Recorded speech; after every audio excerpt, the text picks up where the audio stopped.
Hello friends, welcome to my channel. Friends, ఏపీడిఎస్సికి సంబంధించి మనకి వెబ్సైట్లో కొత్త ఆప్షన్స్ వచ్చాయి. అలాగే రెస్పాన్స్ షీట్స్ కీకి సంబంధించి కొన్ని డీటెయిల్స్ అయితే వీడియోలో చెప్తాను. వీడియోని అయితే ఎక్కడ స్కిప్ చేయకుండా వినండి. ఫ్రెండ్స్, డిఎస్సికి సంబంధించి మనకి వెబ్సైట్లో కొత్త ఆప్షన్స్ వచ్చాయి. ఆల్రెడీ మీ లాగిన్లో చెక్ చేసుకొని ఉంటే వీడియోని స్కిప్ చేసేయండి.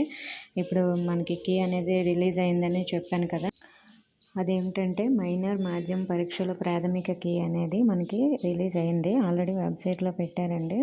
సో మరి మనకి మిగతా వాళ్ళకి కీ అనేది రిలీజ్ అయిందంటే వాళ్ళకి రిలీజ్ అవ్వలేదు. కానీ వెబ్సైట్లో మీ లాగిన్లో చెక్ చేసుకోండి. ఇలా మనకి రెస్పాన్స్ షీట్స్, అలాగే పేమెంట్ ఆప్షన్స్కి సంబంధించి, నెక్స్ట్ అబ్జెక్షన్ రైజ్కి సంబంధించి, అలాగే అబ్జెక్షన్ రిపోర్టు అన్నీ కూడా మనకి అప్డేట్ అయితే చేశారు. కానీ రెస్పాన్స్ షీట్స్ దగ్గర మనం క్లిక్ చేస్తే నో డేటా ఫౌండ్ అని అయితే రావడం జరిగింది. మరి రెస్పాన్స్ షీట్స్ అనేవి ఎప్పుడు పెడతాయంటే, ఇంతకుముందు ఇచ్చిన షెడ్యూల్ ప్రకారం అయితే మనకి జూన్ 30తో ఎగ్జామ్స్ అయిపోతే జూలై 1, 2 తేదీల్లో మనకి రెస్పాన్స్ షీట్స్ అనేవి అప్లోడ్ చేస్తామని చెప్పారు. కానీ ఇప్పుడు మనకి పోస్ట్పోన్ అయ్యాయి కదా, జూలై 1, 2 తారీఖుకి కొన్ని ఎగ్జామ్స్.